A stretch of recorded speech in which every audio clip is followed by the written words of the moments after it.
I'm going to start by talking about breathing because breath is life. And as a myofunctional therapist, we use a technique called Buteyko breathing, and it's so valuable and so important. And I'm curious if anybody on here has actually even heard of it. Here, I'm going to put out a poll. Have you heard of Buteyko? Yeah, so I'm curious who has heard of this because believe it or not, 60 to 80% of people don't breathe correctly according to experts. I mean, which is a lot of people. That's a lot of us that aren't breathing correctly. And to be honest, the place I notice it the most is at the gym when people are exercising and I'm watching their faces. Being a myofunctional therapist, I can't unsee it. The Buteyko breath method, there's many books on it. It's all over the YouTube everything, and it's really valuable. And what we work on is nasal breathing, so breathing in and out of the nose, and I'm going to talk about why that's important. It's important because it helps you build nasal nitric oxide. So nasal nitric oxide is really, really important for your health. It's a vasodilator, so it helps to lower your blood pressure. When you breathe out of your nose, you're humidifying your nostrils. So it's really important because your nose filters and it humidifies air. Also, it's important for optimal oxygen exchange. It's really important for decreasing things like snoring and sleep apnea when you breathe through your nose. So you should be doing it at night and during the day. It's also great for athletic endurance, basically, when you breathe in and out of your nose. It actually improves oxygenation to your cells when you breathe out of your nose. It improves circulation. And when people get into a panic state, they tend to overbreathe. That's what hyperventilation is when you're overbreathing. And so with Buteyko, we teach people to slow down the breath. And slowing down the breath also slows down the mind. So we really want to optimize that nasal nitric oxide. It's anti-inflammatory, and who doesn't have some sort of inflammation these days, right? So it's so important. And I think what's happened in society is our airways are more narrow, our faces are weaker. And so this work that I'm doing, I find it so impactful. I actually see people's facial structures change. It's remarkable. So breathing through the nose is hugely important, and we should be doing it when we sleep, when we're at rest, just watching TV or anything, and exercising. So try and be a little bit mindful of how you breathe because what I notice is people aren't aware of how they breathe. I brought it to someone's attention and they were like, "Oh, thank you for telling me. I didn't even notice I did that." So you could be watching TV and notice like your lips lightly coming apart, or when you're gardening, or when you're reading a book. And then you can just remind yourself frequent sighing and yawning is also mouth breathing.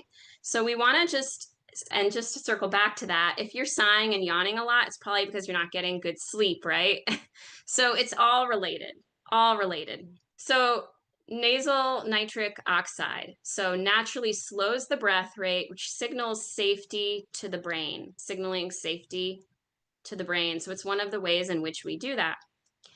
So it's a great way to optimize and tone, let's say, just say the vagus nerve. And to have the tongue lightly suctioned to the roof of the mouth is also very important. And not everybody does that naturally. A lot of people have tongue restrictions or tongue ties where they can't. And so I work with those people to help them to improve their function, their oral function, essentially. Now, one way we can know if we are breathing efficiently is to use something called the control pause. It's also called BOLT, which is the body oxygen level test. And that's like your baseline to know where you're at. So let's measure it. How we're going to measure it is we're going to plug our nose and hold our breath for as long as we comfortably can. And then you're going to unplug your nose and you're going to breathe through your nose. In other words, you're not opening your mouth at all during this whole process. You're taking a light breath in and a light breath out. You're plugging your nose and seeing how long you can plug your nose. And so if you can go to your phone and you can all measure it, and then I'm going to have a poll to see where you're at, and then I'm going to explain to you what that number means. And you were measuring how many seconds you were able to plug your nose for, and then continue breathing out of your nose after you were done. Now, I use this as a measure to know how efficient somebody's breathing is. And then I do the Buteyko exercises and we remeasure. And then when we remeasure, we can know if that person, for example, is on blood pressure medication, they can speak to their doctor about lowering that if their control pause is improving, because that means they're breathing more efficiently.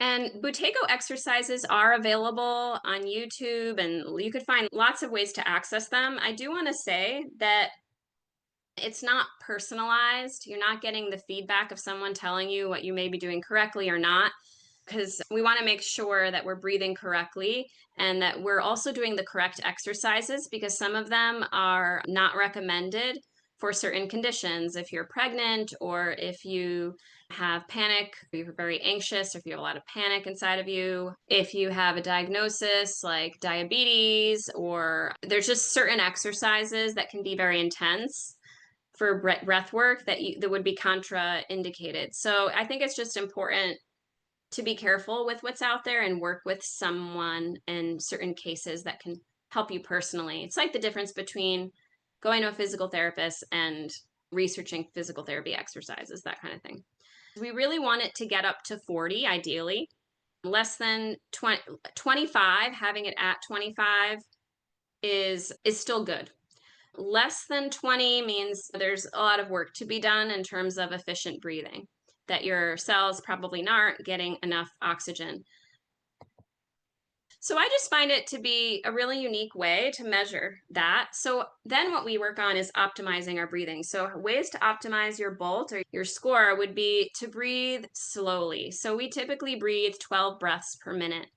So just slowing it down. So when I do work with people, I try to get them down to 6 breaths per minute, just breathing nice and slow.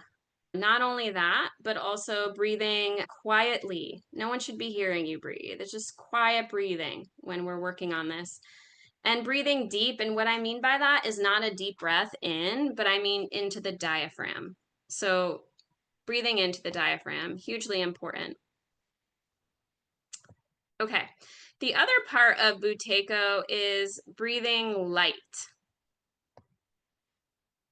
So what we work on with this part, which is the most challenging part, is really breathing light with breath holding techniques. And we're not going to go far into this today because it is a whole training, but basically taking light breaths in and holding your breath is something we use a lot in Buteyko, because it helps by gently increasing your carbon dioxide tolerance. And I know it seems like that wouldn't make sense, but actually increasing your carbon dioxide tolerance means you're getting better oxygenation and better oxygen delivery to your cells. Your nervous system is getting more regulated and you're improving your breath patterns. So you're really helping yourself develop more efficient breathing. And it's really important, especially for those with panic, because as I said, they'll overbreathe. And so you're teaching your body how to be safe, basically how to be safe with breathing a little lighter, right? So as I said, we remeasure the control pause after, and then we see these amazing improvements and people feeling better, right? So that is a little bit about Buteyko, and we are literally skimming the surface off of many topics today.